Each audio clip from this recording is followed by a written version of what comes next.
Hey, what's going on, fellow real estate investors? My name is Kish, and welcome to the video. As you guys can already tell by the title, I'm going to be kind of doing a day in the life of a real estate entrepreneur slash investor. If you guys don't know, I got into the industry about a year ago, so I'm still very new, learning a lot of things. And this day in the life is probably going to be very different, even if I did it two months ago or 2 months from if I did this video 2 months from now. Every day is a little bit different, but I'm going to walk you guys through my day in the life of tomorrow. And you guys can tell it's actually dark outside as we speak. But I figured my day kind of starts the day before. And the reason why is I actually plan my day out in advance, just so I don't have to make that mental thought of going ahead and making an actually a to-do list for the day, because I figured when I wake up, I want to know what I already have to do for the day right off the bat, because I do some of my work in bed, literally as sitting where I am right now in my bed. So I do a lot of the work here just to prep in the morning when I wake up, probably around 7:30 or 8 a.m. Right now, it's currently about 10:30 p.m. I'm about to write in my journal for tomorrow of what I need to do.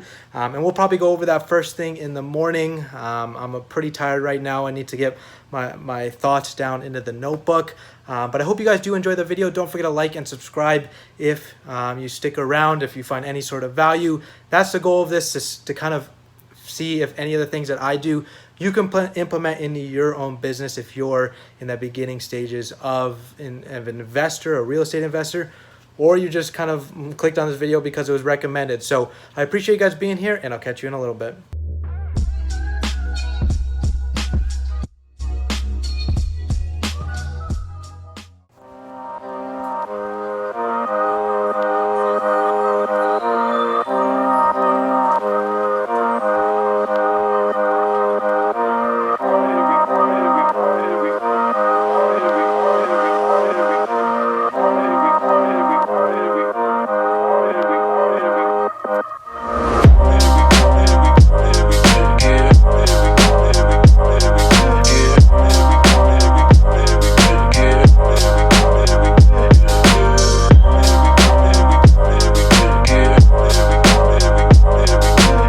Good morning, guys. It is currently about 9 a.m. right now. I did a little bit of work in my bed. As I said, I do pretty much every single morning. I like to do some of the nitty-gritty stuff on my laptop here. Now I'm at my setup, or my desk, you could call it.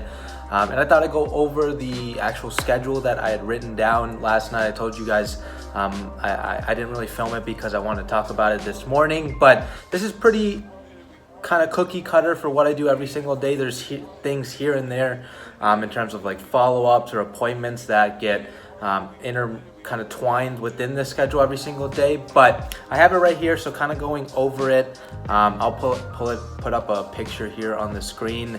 What I've already done this morning, you guys can see I have 2 check marks already. Well, I uploaded the new list that I had driven for dollars yesterday. So every day I drive for dollars and get at least 100 properties, which takes me in the Phoenix market, if I'm in a distressed area, about an hour and a half to 2 hours.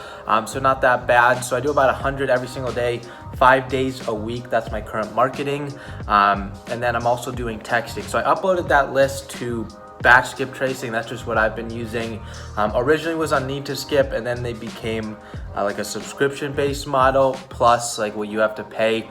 So it makes no sense in terms of like price wise. I get way cheaper on batch. I think I use the code BATCH to get 16 cents. I'm not an affiliate or anything, but 16 cents per skip. And I know there's maybe some other platforms out there that are cheaper, but that's where I get my data from. That's where I get the numbers of all these addresses that I'll call up the next day. So everything's kind of one day behind. So I'll get those addresses yesterday, but yesterday I was calling the addresses the day before. So I'm always calling from the addresses I pulled the day before. And what I also did is check my text messages. So I already did that this morning, because after I call these lists, I'll pretty much eliminate anybody that said no, F off, whatever it is, wrong numbers. Eliminate from that list and then go ahead and text it. So I'm trying to hit these people as much as I can. If they don't answer the phone, I hit them with text. They don't, and I'm also hitting them with voicemail as well, because they're pre-recorded voicemail drops because I am using a dialer. One thing I have to do this morning is complete 5 offers. So right now in my business model, I'm currently just sending out 5 written offers to literally people's mailboxes. And it's not something where I think to get a deal necessarily right away, but it might pique some interest of somebody to actually see a number on a paper, a physical offer, especially with the older community. It might resonate a little bit better. And that's something that I had found out about just from like Brent Daniels, TTP, or Talk to People. He had suggested just writing offers. That's something I always struggled with, is I was like, how do people always make so many offers? They say make 5 offers a day, make 10 offers a day. Well, you have to find people that are actually motivated to actually sell. So I pretty much find 5 distressed properties as I can every single day, and I do that on Deal Machine. I just use a little property tag, and I'll go back after I call, and if they didn't say F off or anything like that, I'll mail the 5 most distressed properties I found that day. Obviously if they didn't respond to me, and sometimes I'll send one if they had thought about it and they really were on the edge and I couldn't convince them over the phone, I'll go ahead and send an offer in the mail. I don't know what I'm going to pull out of it. Never got a deal yet. This is my 2nd week trying it. So we're doing them every day, 5 offers a day. And I just got caught up. I was too busy yesterday. So today I technically have to do 10. So these 5 offers should have been done yesterday, but I have to go out and do 100 new properties, call the 100 properties from yesterday. I have to send out the text campaign, do 5 more offers. I'm also doing paid Craigslist ads every single day. If you guys don't know what I'm doing on Craigslist, go check out that video. I'll link it somewhere on here about how I use Craigslist to make a few thousand a month. So I'm using paid ads on there, and I switch between Phoenix and Tucson. And then I have a follow-up with this lady named Sandra. I sent over an offer to her yesterday to just actually to her email via DocuSign. She wants 200. I offered 170, worth about 270. So it would be a really good deal if I get it probably anywhere between 170 to like 175. I'd make at least 10,000. And then one thing I'm doing different is I have outsourced my thumbnails for these YouTube videos. So the editor needs a 24-hour turnaround over time. So I'm going to be uploading this video tomorrow. And so I need to send that thumbnail today for him to get it out to me by tomorrow morning. And then a little note over here, I always add some notes. So add HGTV for condition. Sorry, my dog's in the background.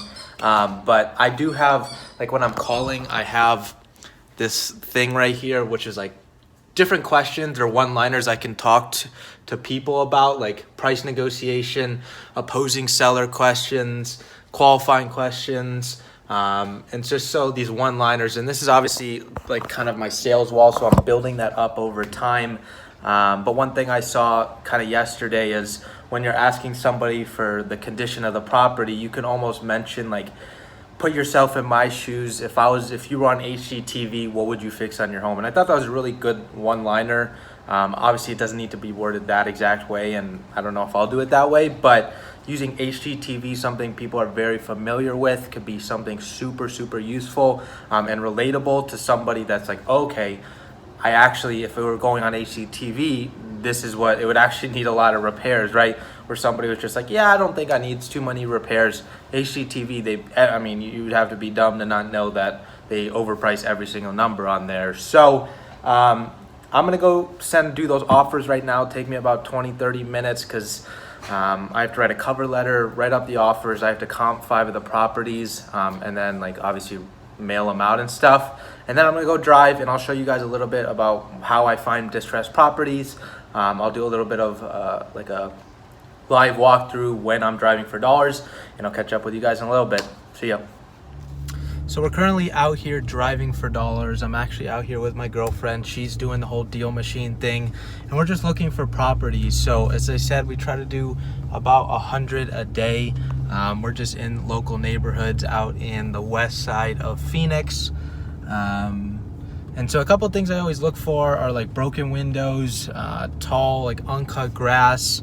A lot of it is just instinct in the end of the day. I realize that I don't want to leave any property left behind. So if I'm always on the edge about a property, I take it down because it's funny, a lot of the deals that I've pulled in the past from driving have always been the ones I'm like, why did I even write this down? Because there was like a little grass patch here, or the mailbox was kind of messed up.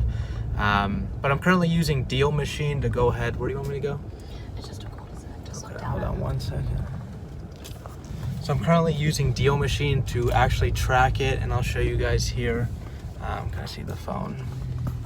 So this is how we actually track it through Deal Machine. We just click on the properties and it'll pull up. So we basically, I'll go ahead after, do that corner one. I'll go ahead after and just export the data out so I can skip trace it. So Deal Machine is really nice. We don't have to write it down or anything like that. It'll just click the property once. If we want to add it, we don't add corporate owned or anything like that. Just like trusts and like owner occupied or absentee. We'll add them to the list, and then once we get 100, I'll head back home, and then I'm gonna go ahead and call the other list that I did yesterday. So that property, so I'll show you a good example of one right here. So this one, obviously overgrown grass, AC unit looks a little bit newer, but it just looks outdated. So that's one of them I put up. Obviously not super distressed, but it's something where they obviously don't show that much care about the home. You can do this corner one too. They don't show like they really care too much about the home, and we're looking for distressed properties, right? Left. So I'm gonna head back and keep driving. I'll tell you guys a little bit about it later. I'll probably show you some cold calls that I do. But I'm gonna be out here for probably another hour and a half. We're getting about, I'd say, maybe 50, 60 an hour. So I'll catch up with you guys in a little bit.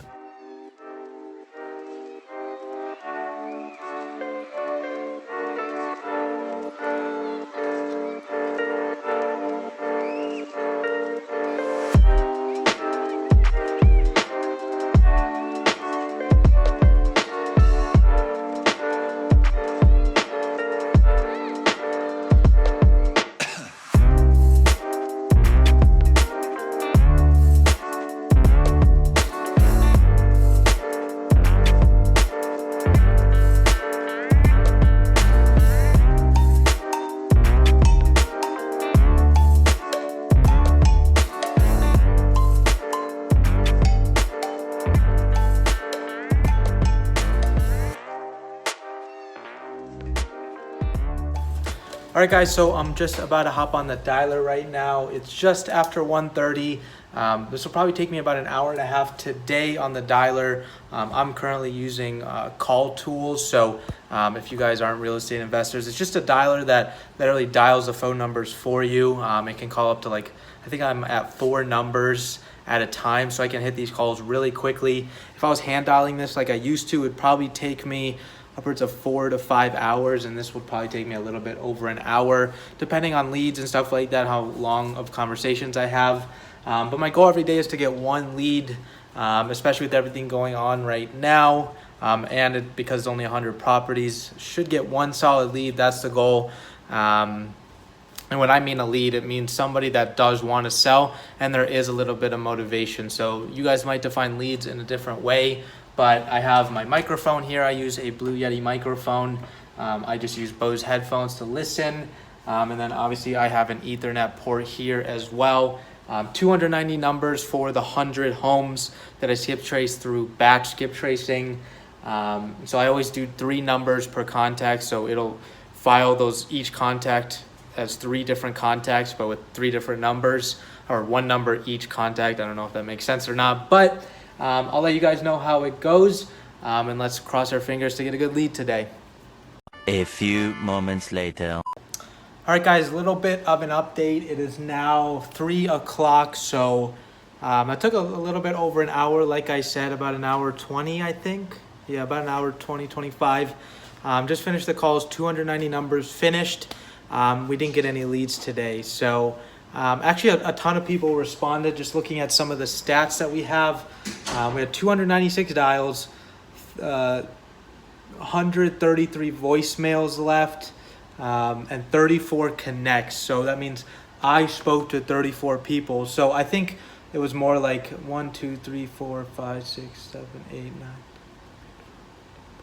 16 people told me no, and the way I tracked it is I just write down their number because I don't want to go ahead and text those people. Which I'm going to be doing now is setting up my texting campaign. All I have to do is filter out all the mobile numbers and then go back and look at the list of those names that said no, take those out of it, and then go ahead and send those texts. So my texting has been, some days it's a really good response rate, some days it's not, but now we're heading to the text campaign. I'll let you guys know how that goes once I see some results. So I'll catch you in a little bit.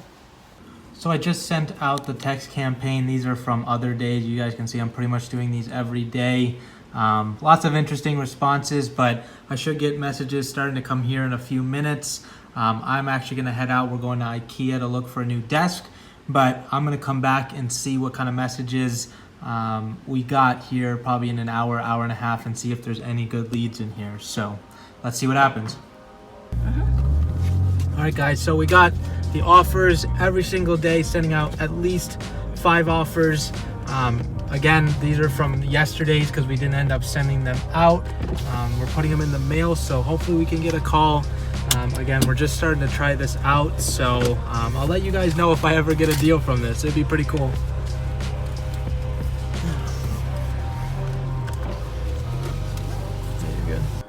So I just got home. It is currently 6 o'clock right now, and so I got 15 responses today. You guys can see, no, I'm not interested. Wrong person, no. Even interest, but we're not looking to sell right now. Actually, somebody nice. Don't know what that means. If you've done your research, you'll say the right number. So that guy's probably not motivated. I might not hop on the phone with him, but he might be a little hesitant. Probably not motivated. It's not my property. I do not live there. This is not Deborah's number. Can you please take me off your list? Take my property off your list. Forever home. Wrong number. No. So yeah, that's kind of like what it's looking like. So obviously we didn't really get any leads today at all. But I'm going to wrap up the video here in a second. So stick around because I still have a little bit more that I have to do today. All right, guys, so I actually fell asleep last night. I ended up hopping on YouTube and actually watching a podcast by the Real Estate Disruptors, the Steve Train guy. I like usually watching those, at least if I can get half of one watched every night. Those guys are real killers he brings on that show. And it just gives me motivation for the next day. So it's now Friday, and we're already back hitting them with the skip tracing, hitting that routine again. I hope you guys did enjoy the video. I'm going to wrap it up right here. Again, this was a little bit of an insight into what goes on in the real estate investing space. For me, I've been only doing it a year, but every day is a little bit different, but at the same time, it's very similar. So hopefully we can get a lead today. We didn't get one yesterday, which was unfortunate, but if you guys did like the video, if you want to see more of these, let me know in the comment section. Hit that like and subscribe button to show me some support if you guys want. And again, I appreciate you guys being here, and I'll catch you in the next video. Peace.